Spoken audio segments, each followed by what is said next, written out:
Naam, shukran sana kwa kuzichagua na kuzienzi taarifa zetu jioni ya leo. Jina langu ni Fiona Kenga. Tuko na mengi ambayo tumeweza kukuandalia nikiwa na mwenzangu anayenisaidia katika meza ya lugha ishara Josephine huko. Lakini kabla tuja kutaarifu taarifa hizo, wacha mwanzo tupate yaliyomo.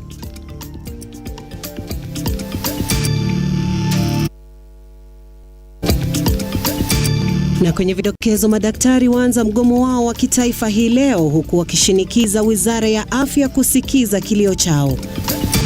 And it is our responsibility to mobilize resources. Kwingineko, kaunti kupata bilioni 46 zaidi baada ya Rais William RUTO kutia saini mswada huo wa fedha zaidi mashinani.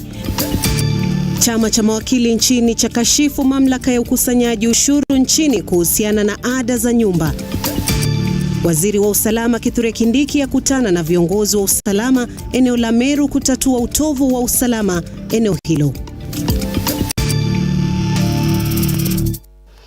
Karibu kwenye taarifa zetu, andamana nasi hadi tamati. Madaktari kupitia muungano wao KMPDU wametoa notisi ya mgomo wa siku 7. Aidha, naibu katibu wa KMPDU Dennis Miskela ametishia kuendeleza mgomo huo kufuatia kukamilika kwa notisi hiyo. Miskela ameelezea kuwa wauguzi watasusia kutoa huduma zao kuanzia Jumapili Machi tarehe 9 iwapo malalamishi yao hayatashughulikiwa. Mevin Getembe anatufungulia taarifa zetu. Imekuwa vuta ni kuvute kwa muda sasa kati ya serikali na chama cha uguzi nchini KMPDU, pande zote mbili zikikosa kuafikia jawabu la kudumu kutatua masuala nyeti yanayoathiri wauguzi nchini. Madaktari kupitia muungano wa KMPDU wametoa notisi ya mgomo wa siku 7. Huku naibu katibu wa KMPDU Dennis Miskela akitishia kuendeleza mgomo huo kufuatia kukamilika kwa notisi hiyo. Aidha, Miskela ameelezea kuwa wauguzi watasusia kutoa huduma zao kuanzia Jumapili Machi 9 iwapo malalamishi yao hayatashughulikiwa. Today is that March, but as a union, as KMPDU, we are going to give a strike notice starting today, a 7-day strike notice that will culminate in shutdown from Sunday midnight. Matatizo zaidi yaliyoibuliwa na wauguzi hao ni pamoja na kucheleweshwa kwa kutumwa kwa hudumu wa afya katika hospitali za ndani ya nchi baada ya Wizara ya Afya kutaja ukosefu wa fedha za kuwawezesha mchakato huo. Same, we have a group of healthcare workers who are posted as UHC staff. They have been on contract and the contracts keep on changing, the salaries keep on dropping. We don't know where the money keeps on going. They are in Green Park. They are going to join us as comrades in the march to Afya House to call out the CS and her team. Madaktari sasa wanaitaka serikali kushughulikia masuala yanayohusu ikiwemo kuwapandisha vyeo madaktari, kuhakikisha wanasonga mbele kikazi. Zaidi ya hayo, madaktari hao wanaitaka serikali kuwapa bima bora ya matibabu ambayo imeripotiwa kuondolea katika bima ya afya ya jamii yani SHIF.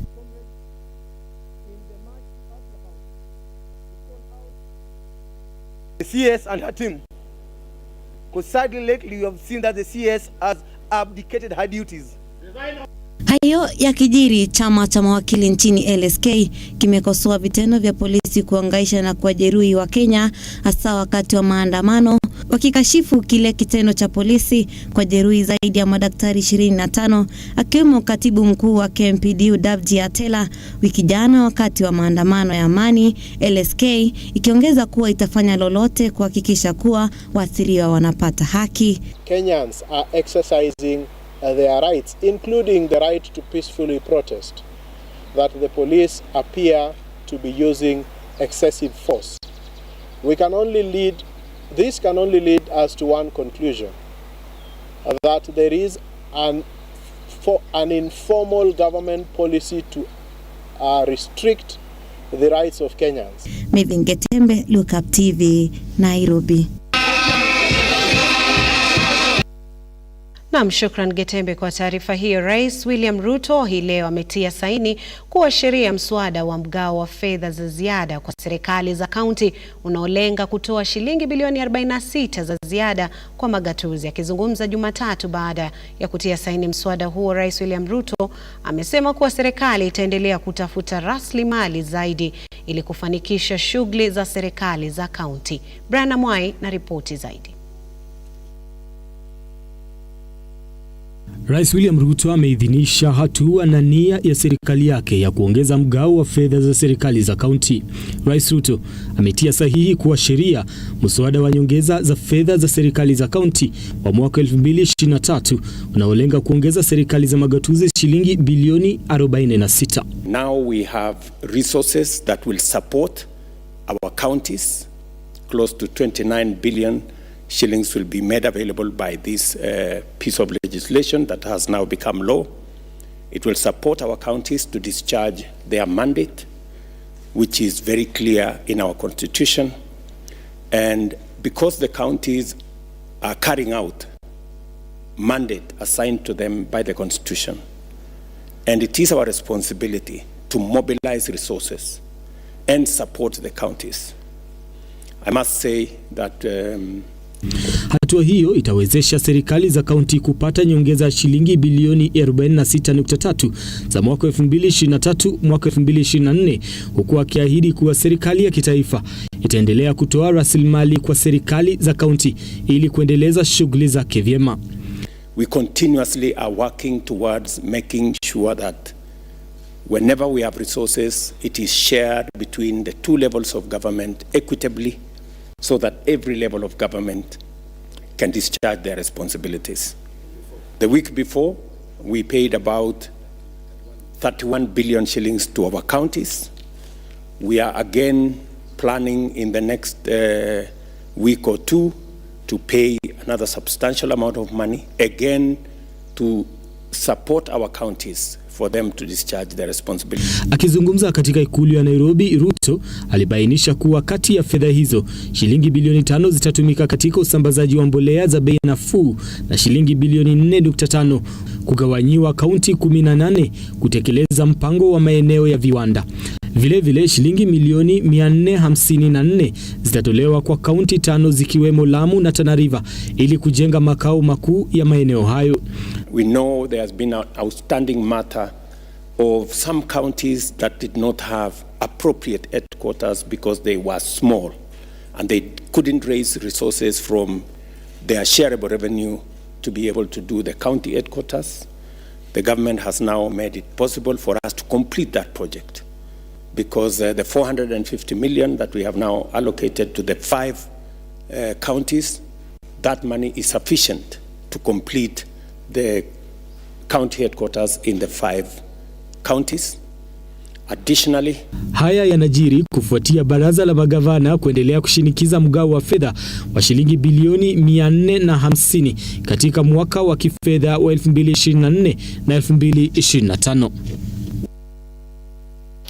Naam, shukrani Mwai kwa taarifa hiyo. Chama cha mawakili nchini LSK kimekashifu mamlaka ya ukusanyaji ushuru kwa kuwatoza Wakenya ada za nyumba za bei nafuu. Rais wa chama hicho amepoondokea Eric Theuri anayeondoka, akizungumza na wanahabari, aliwasihi Wakenya waliotozwa ada hiyo kuwasiliana na chama hicho na kutuma risiti za malipo hayo ili waweze kurudishiwa pesa zao.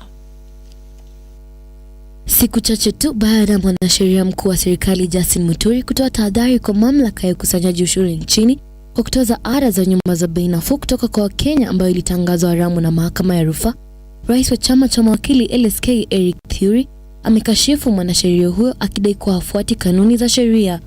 Theuri aidha alitoa wito kwa mamlaka hiyo na maafisa wengine kutambua kuwa kwa sasa hakuna sheria inayoruhusisha utozo wa ada za nyumba za bei nafuu. We think that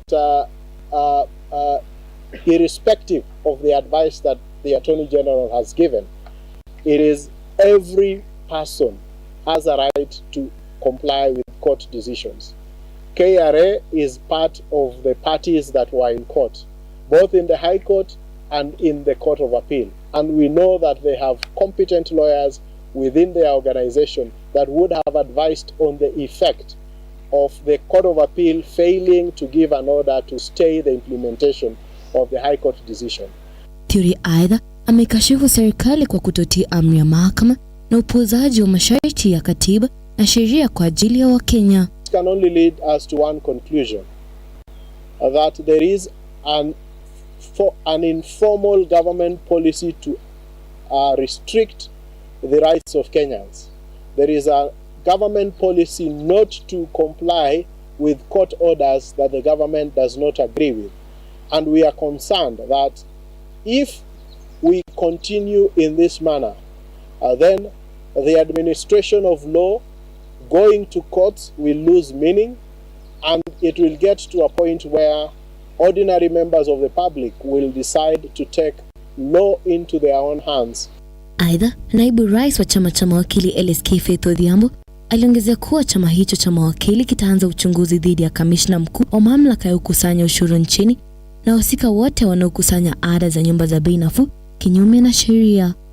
It has come to our attention that the Kenya Revenue Authority and other government agencies have, despite the declaration of Section 84 as being unconstitutional, have continued to deduct and remit to the Kenya Revenue Authority the housing levy.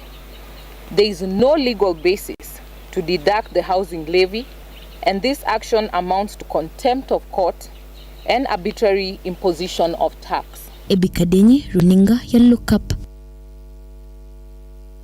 Naam, shukran Ebikadenyi kwa taarifa hiyo. Katika jitihada za kuhakikisha kuwa gharama ya kawi inapungua, mamlaka ya kudhibiti kawi nchini EPRA hii leo imefanya kikao cha kupata maoni ya umma kuhusiana na mabadiliko kwenye sheria ya kawi. Kulingana na mkurugenzi wa mamlaka hiyo Daniel Kipto, baadhi ya masuala muhimu kwenye sheria hiyo ni pamoja na kuhakikisha Wakenya wako na uhuru wa kuchagua watakaokuwa wakisambaza makampuni zitakazokuwa zikisambaza umeme. But for us as the regulator is to have as much optionality to the consumers as possible, so that then, as we say, akin to the telecom space, where you could be able to have multiple service providers provide you the electricity, and you as a consumer having the optionality to move from one service provider to the next service provider in a seamless manner. We'll need to have a conversation so that then we don't have a duplication of investments, as it were, so that then you have competition at the retail level, without having necessarily to restrict entry by geographically restricting the number of actors who come in and how they then apply for licenses from us and how do they compete for consumers. Today in the tariff, as you may be aware, the tariff that we did approve in March of last year, the tariff we only provide for operation and maintenance, O&M costs in the tariff today. The capex of the building of the transmission lines is 100% borne by the government of Kenya. So when you go now into this space and you have private sector playing in transmission, in the new infrastructure that will be there, we'll have to provide for a wheeling tariff that covers both the operation and maintenance and the capex as well. But for existing lines which have been built by government funding, we'll continue to only provide for the O&M. So it is already in the structure of the tariff, the tariff process as well. So it is not something new. The wheeling tariff will just allow us to compensate those private sector players who will come into transmission, but continue to compensate KETRACO on the basis of the operation and maintenance because the government has already funded those lines. Well, today Kenya Power has the majority of the customers, but the monopoly ended with the passage of the Energy Act 2019 that talked to the principle of open access. But however, we had not operationalized that. And today we are here to discuss draft regulations that will operationalize the principle of open access. So that then, because as I said earlier on, the line business is a natural monopoly. If you then are licensed by us as EPRA, you will not go and construct your own lines. You will use the existing highway, if I can call it that. So these regulations will operationalize that principle that is there in the law. And that will then give optionality to customers to be able then to wheel power from point A to point B, from the generation center to the load center, and allow them to consume that power.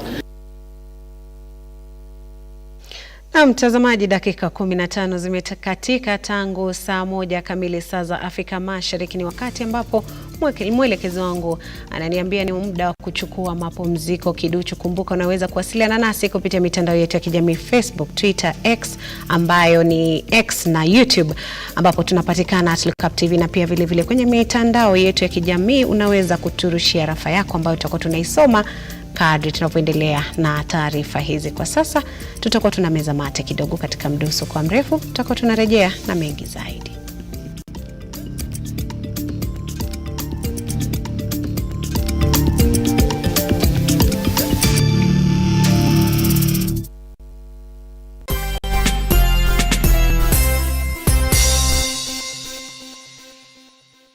Msimu wa kuvuna chapa na tatua tatu. Kuna guaranteed 1,300 vuna cash baada ya kila nusu saa na daily vuna bonus ya 1,100 kila Jumapili. Unaweza vuna hadi nusu milioni ama tuktuk ndani ya Tatua Bonanza Live na zawadi zinginezo. Vuna chapa leo na tatua tatu. Ingia kwa M-Pesa paybill number 150 account, weka namba zako 3 za bahati, fuatiza na neno look.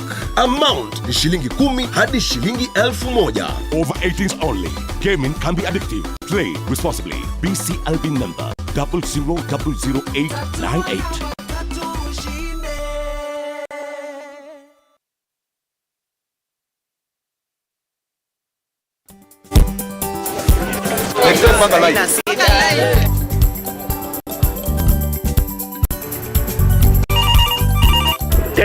Mambo ni mawili: kufikisha, kumwaga na kurudi. Kulala ni mwaka mpya.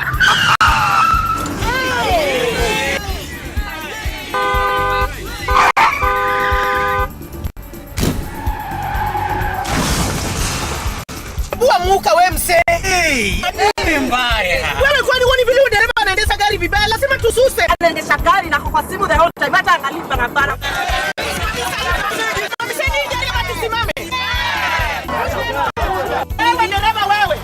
Iliyopita peke yake watu zaidi ya 3,000 walipoteza maisha yao barabarani kwa sababu ya tabia kama hizo. Hautatuangamiza tukiona. Naomba msamaha, nitampeleka vizuri. Si wameomba msamaha. Sasa tuende tusafiri kwa mwendo wa aste. Dere Smart hufikisha abiria salama.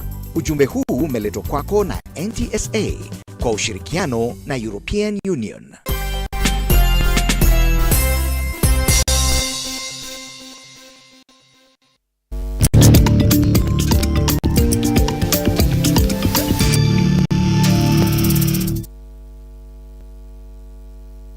Na karibu tena mtazamaji, tuendelee kukutaarifu. Naibu Rais Rigathi Gachagua amezindua kituo cha huduma cha makutano kaunti ya Laikipia. Gachagua amedokeza kuwa serikali chini ya uongozi wake Rais William RUTO wanahakikisha kuwa wanaleta huduma muhimu za serikali karibu na mwananchi. Aidha, amezungumzia swala la kuimarisha usalama eneo hilo. Gachagua amezindua kituo cha huduma cha makutano kaunti ya Laikipia hii leo, hatua inayolenga kutoa huduma muhimu kwa jamii ya eneo hilo. Akizungumza wakati wa uzinduzi huo, Gachagua alibainisha kuwa kupitia kwa huduma hiyo wanafikia watu wapatao 60,000 kila siku katika kaunti 30 kote nchini, na kuwa kituo hicho kinatarajiwa kuhudumia mahitaji ya zaidi ya wakazi 500,000 katika kaunti ya Laikipia na mikoa jirani. We are devolving a people-centered service to the doorstep. We are reaching over 60,000 customers per day through the Huduma centers in 33 counties across the country. Opening of this facility in Laikipia County increases our reach to the people. The Makutano facility is strategic. It will serve over 500,000 residents of Laikipia and the bordering counties whose Huduma centers are far away. It will complement and ease the demand for service at the other facility in Nyanyuki town. Huku wakazi wa Laikipia wakiendelea kugubikwa na utovu usalama, Naibu Rais Rigathi Gachagua aliongoza mkutano wa viongozi na maafisa wa usalama katika kaunti hiyo kwa lengo la kubuni mikakati ya kupunguza usalama hafifu unaokumba eneo hilo. Mkutano huo uliofanyika Jumapili jioni ulishuhudia ushiriki wa viongozi wa kisasa, maafisa wa utawala wa serikali kuu, maafisa wa usalama, wajumbe wa kamati ya utekelezaji wa kaunti, viongozi wa dini, jamii ya biashara, wajumbe wa bunge ya kaunti, miongoni mwa wengine. Kwa miaka mingi, the issues of insecurity coming from the neighboring counties of Baringo and Samburu. People living in fear. Hundreds of people have been killed. The new county commissioner and your team, please put your heads together. Commissioner, tafadhali muketi na watu wako. Please, good people, the government has brought you here for a job, and the job is simple: secure our people. Hata hivyo, Gachagua aliwahimiza kamishna wa kaunti aliyechaguliwa Onesmus Kiatha, kamanda wa polisi, kuchukua hatua dhabiti dhidi ya wahalifu, kuhakikisha kuwa wakazi wanaweza kuishi bila hofu au unyanyasaji. Aidha, alithibitisha dhamira ya serikali ya kukuza amani na usalama, ambayo ni muhimu kwa ustawi wa kiuchumi na ustawi wa kijamii. We'll give you all the support that you need. County Commissioner, please lead from the front and continuously engage these leaders, and I'm sure you will succeed and will give you the support. Martin Masharia, Lookuptv. Kufuatia matukio ya wizi wa mifugo katika maeneo ya malisho ya kaskazini mwa kaunti ya Meru na vile kaunti zilizoko eneo la bonde la Ufa, waziri wa usalama Kithure Kindiki aliongoza mazungumzo na wadau na maafisa wa usalama ili kuimarisha juhudi zinazoendelea na kurejesha hali ya kawaida. Waziri Kindiki alitaja kuwa vikosi maalum vya usalama vimetumwa kuongeza operesheni inayoendelea katika maeneo ambayo yamekumbwa na matukio ya ujambazi na wizi wa mifugo.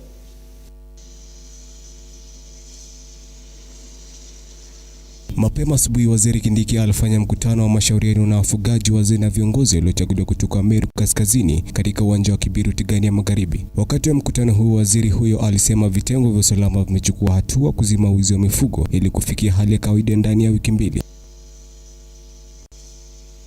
Mkutano sawia ulifanyika katika kambi ya maafisa usalama kaunti ya Elgeyo Marakwet, ambapo waziri alisema wizi wa mifugo umeorodheshwa pamoja na ugaidi. Kazi ya wizi wa ng'ombe ni kama terrorism.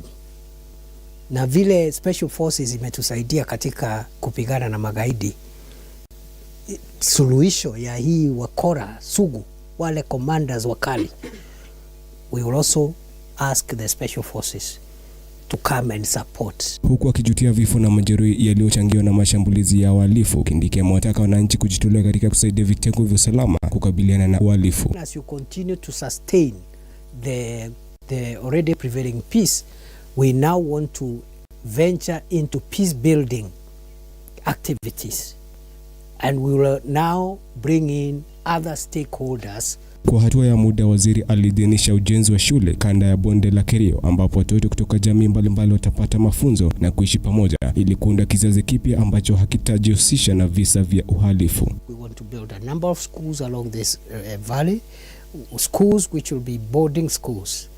And in these schools, we will bring in children from both communities across the river to learn together, because we believe that no child is born a bandit. George Kayesi, Ringai Duka.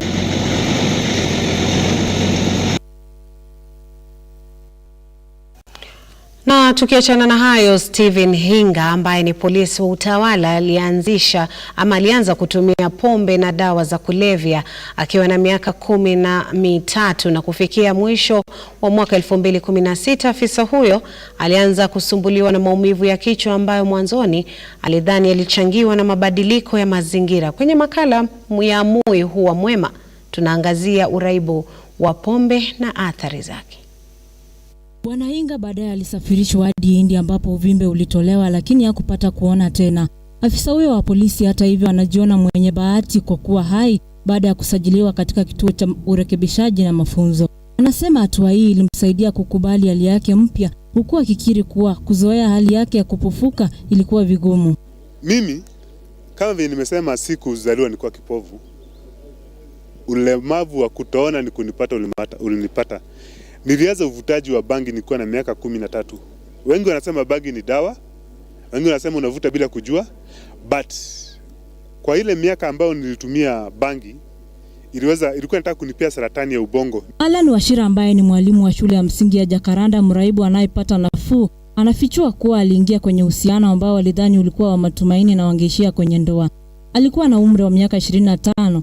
Hata hivyo, uhusiano huo haukuweza kudumu kutokana na ulevi wake. Aliachana na mpenzi wake na hii ilimuathiri sana. Nililewa kwa kanisa, lakini wakati niliajiriwa kazi nilifanya kuachana na bibi wangu wa kwanza.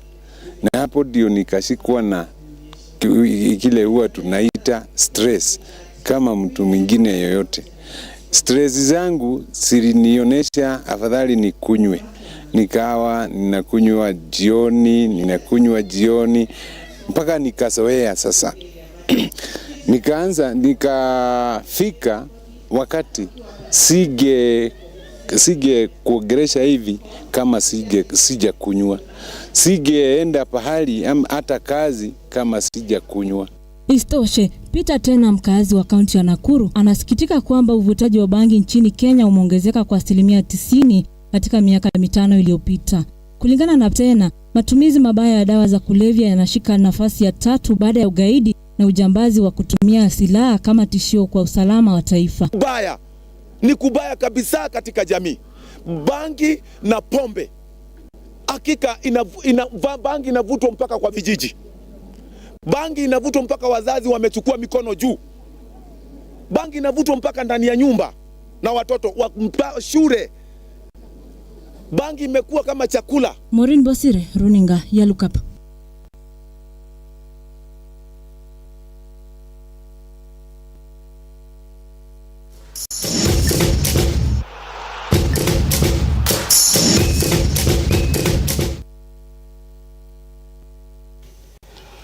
Na kwenye spoti ni kuwa Judith Jemgetich na Bernard Langat ndio mabingwa wa mbio za barabarani za Kapsabet katika kaunti ya Nandi. Judith aling'aa kwenye mbio hizo za kilomita 15 kwa kinadada kwa muda wa dakika 50 na sekunde 40.1, huku Bernard Langat akishinda kwa wanaume baada ya kukimbia kwa muda wa dakika 44 na sekunde 13.7.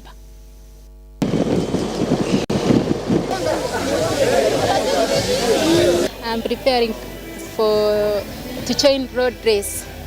Yeah, 10K and also 15 half marathon.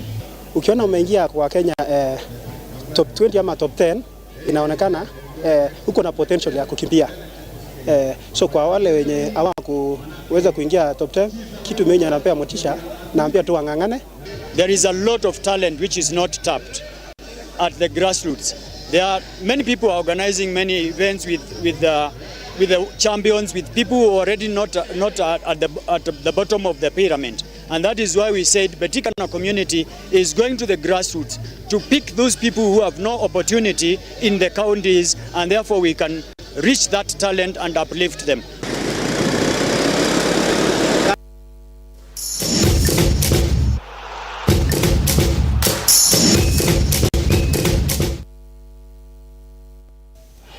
Na mtazamaji, dakika 28 tangu saa 1 kamili saa za Afrika Mashariki. Mimi na mwenzangu Josephine huko hatuna budi la kulikunja jamvi hili la taarifa za usiku wa leo. Shukran kwa wote walioweza kututazama hapa rafa moja. George Moses akisema watching live from Riruta Satellite. Naam, shukran sana George kwa kututazama, na kwa wote waliofanikisha taarifa za usiku wa leo, shukran sana.